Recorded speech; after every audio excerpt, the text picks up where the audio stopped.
na, Chad. Ito lang ang kaya kong sabihin. Kaya ang sulat ko ay nasa resibo. Itago mo na naman ko sa pangalang Mel. Nais ko namang sabihin na napakabaduy ng mga bulaklak mo. Hindi maganda ang interior, at higit sa lahat, ang nunal mo ay palipat-lipat. Fake ba yan? Eto na nga nasasabi. Bakulayan mo na. Mel, malaglag sana sa bati ng pagmukha. Masyado kang inggitel. Mula sa amin. Thank you, ha? Welcome.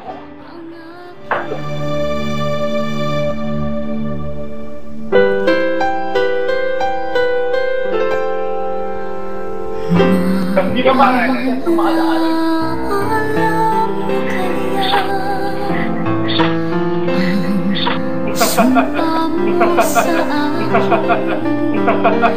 Na ang pag-ibig mo ay sadyang di magmamahal.